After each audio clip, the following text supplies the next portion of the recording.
बहुत बहुत स्वागत है भूपेंद्र यादव जी। मुझे आप सबको भूपेंद्र भाई का परिचय देने की आवश्यकता नहीं है। हम सब इस वक्त जो दिल्ली में रहते हैं और एनसीआर में रहते हैं, वो अगर किसी एक मंत्री को आज की तारीख में सबसे अधिक जानते होंगे तो वो हमारे पर्यावरण मंत्री, इन्वायरमेंट मिनिस्टर भूपेंद्र यादव जी हैं। सर, बहुत बहुत स्वागत है आपका। मेरा पहला सवाल सर यही है, आपका गला ठीक है? क्योंकि मेरा गला खराब हो रहा है और आप समझ सकते हैं ये क्यों खराब हो रहा है। सवाल बहुत बड़ा है, मैं जानता हूँ, हम सब परेशान हैं इस चीज़ से। मैं कई सारे सवाल तैयार करके लाया हूँ। शुरुआत करना चाहूँगा, आप क्या कर रहे हैं इस पोल्यूशन से, एयर पोल्यूशन से बचने के लिए पर्यावरण मंत्री होने के नाते? सबसे पहले हमको तरीका बता दीजिए, इस प्रदूषण से कैसे बचा जाए, सेहत कैसे ठीक रखी जाए। सबसे पहले तो मैं कहना चाहता हूं कि हम इस समस्या के प्रति पूरी तरह संवेदनशील हैं। दूसरा, इसके समाधान के लिए प्रतिबद्ध भी हैं। और जो तीसरा है कि दिल्ली की जो पर्यावरण का विषय है, ये अकेले दिल्ली के कारण प्रॉब्लम नहीं है, ये हमारा एनसीआर रीजन है, सब एक दूसरे से कनेक्टेड है। और इसलिए प्रधानमंत्री जी ने इस पूरी समस्या को देखते हुए हमने एक लेजिस्लेशन हम लाए थे जिसमें हमने CAQM अथॉरिटी बनाई। क्योंकि अगर दिल्ली में हवा खराब हो रही है तो जो एयरशेड है जहाँ से जनरेट हो रहा है, तो दिल्ली का चीफ सेक्रेटरी तो सोनीपत, रोपड़, संगरूर में ऑर्डर नहीं दे सकता। तो हमने अथॉरिटी एस्टेब्लिश करी जो एडमिनिस्ट्रेटिव चीज़ों को पूरा करे, गैप को पूरा करे, रिसर्च करे और साइंस बेस्ड सॉल्यूशन की ओर जाए एडमिनिस्ट्रेटिव स्टेप्स के बाद। जब मैं साइंस बेस्ड सॉल्यूशन की बात कर रहा हूं तो हमें इस पॉल्यूशन के कारणों की पहचान करनी होगी। पहला कारण है जो सबसे बड़ा है, वो है व्हीकल। 40% पॉल्यूशन व्हीकल के कारण है। ये तो अच्छा हुआ है कल सुप्रीम कोर्ट का वापस से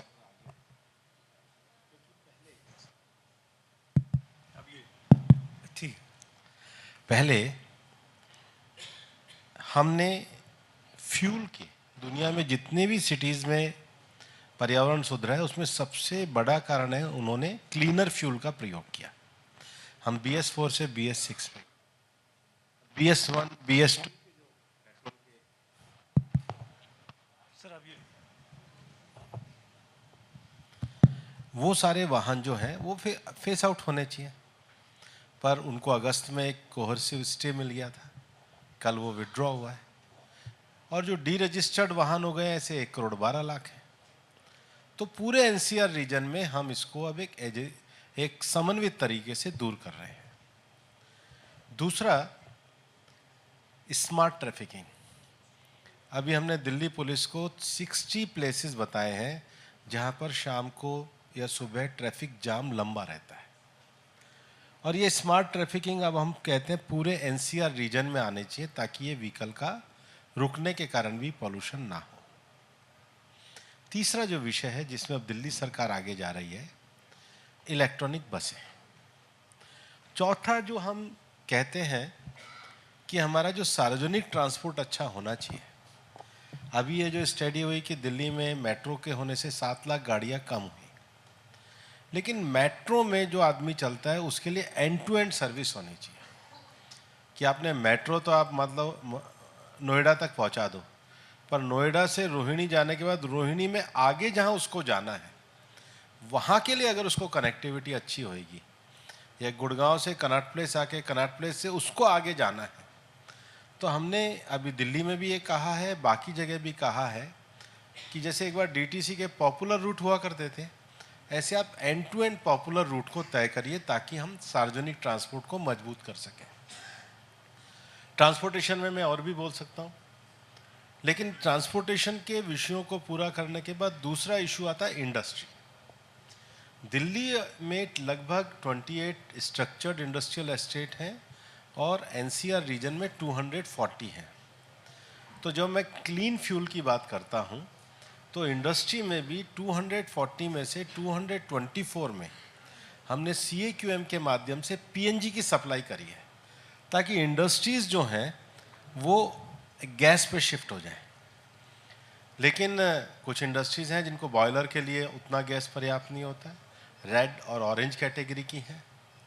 दिल्ली में ऐसी इंडस्ट्रीज़ को पूरे NCR रीजन में हमने चिन्हित किया है और 3,500 इंडस्ट्रीज़ हैं जो रेड और ऑरेंज कैटेगरी की हैं। मतलब डेंजरस, रेड और ऑरेंज। डेंजरस नहीं कहना चाहिए, एमिशन ज़्यादा होता है। डेंजरस कहने से तो कोई वो खाना ही बनाते, कुछ और तो करते नहीं हैं।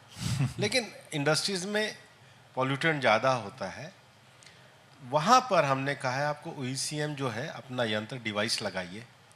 पर मैं ये जानता था कि जो डिवाइस लगाना है इसमें पैनिक क्रिएट ना हो मार्केट में, क्योंकि एक छोटी सी भी इंडस्ट्री बंद होती है तो 10 गरीब आदमियों का रोजगार भी जाता है।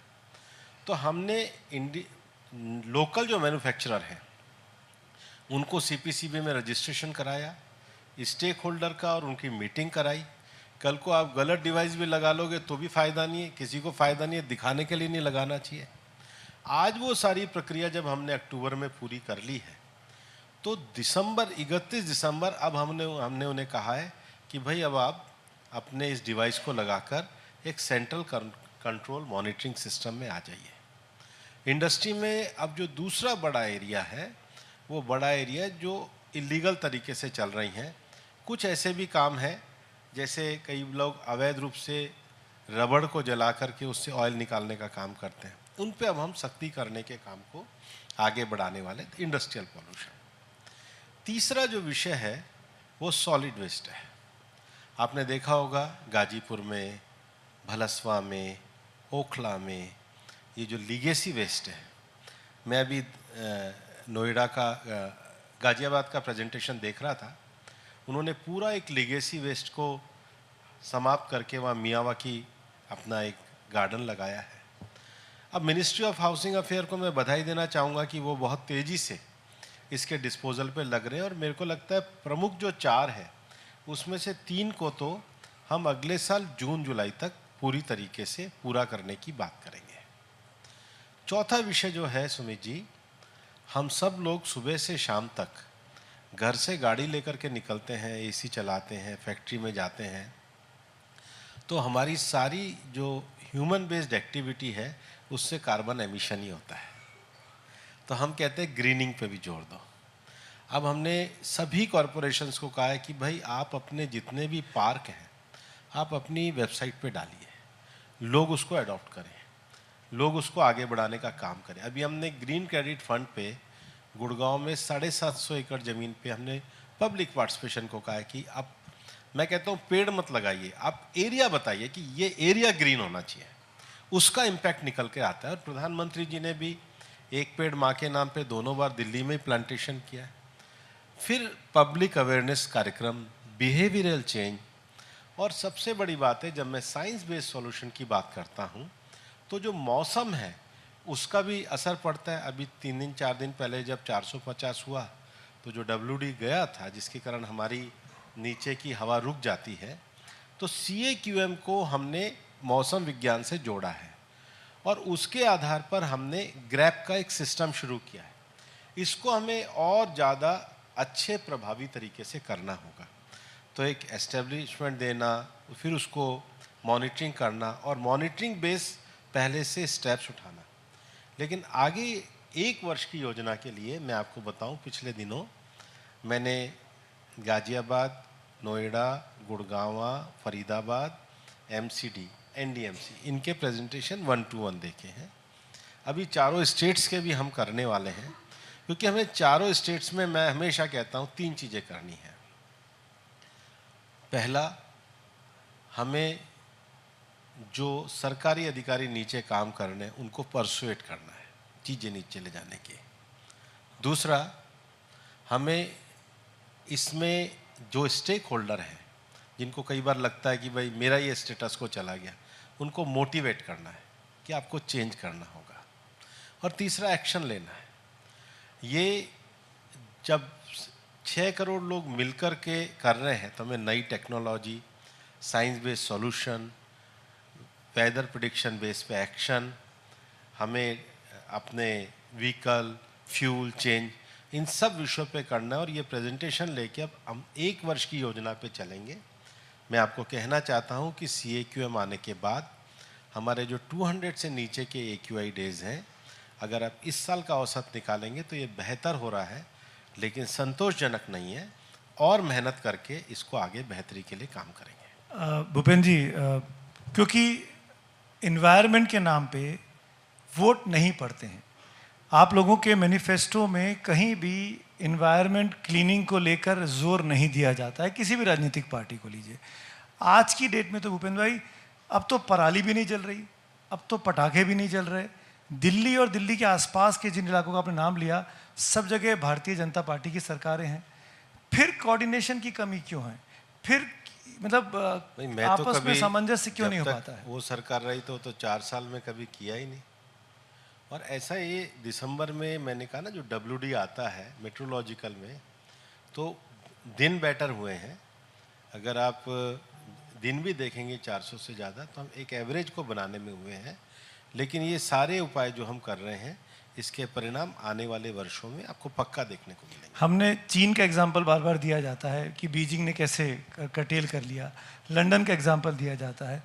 हम पिछले 10 सालों से 2014-15 से लगातार देखते आ रहे हैं, सरकारें भी आपकी हैं, आप ही रहे सरकार में, फिर अभी तक आज भी हम यही बात कर रहे हैं कि 200 से जो AQI है उसके कुछ दिन कम हुए हैं, संतोषजनक नहीं हुआ। वहाँ भी यही स्टेप लिए जाते हैं। उन्होंने एक लंबे समय में लंदन में जो शुरू में 52 में आया था, तो उन्होंने अपने जो कोल बेस्ड गैस था उसको पूरी तरीके से समाप्त किया था।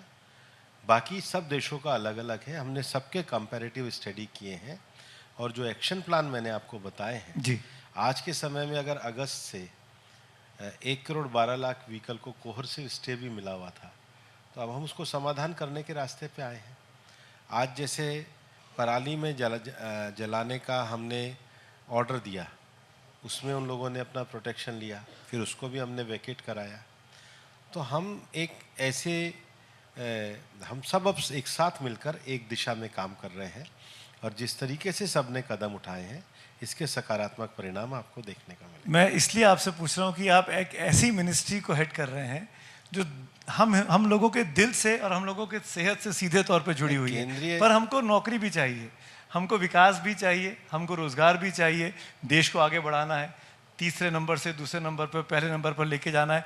तो ये जो सामंजस्य है, जो बैलेंस होना चाहिए, जिसके लिए आप जिम्मेदार हैं, आपकी मिनिस्ट्री का काम है, आपको लगता है कि बहुत टफ काम आपको दे दिया है, खासकर इस मौसम में जब पोल्यूशन बढ़ जाता है? ऐसा नहीं है। देखिए, दिल्ली हमारी राजधानी है, हम यहाँ पर रहते हैं, और चुनौतियों को तो स्वीकार करना ही चाहिए। इसमें कोई टफ नहीं होता है भाई, जिम्मेदारी होती है, जिम्मेदारी से कभी नहीं करना। तो आप ये कहेंगे कि दिल्ली दिल वालों की होने के साथ साथ दिल्ली मजबूत फेफड़े वालों की भी होनी चाहिए?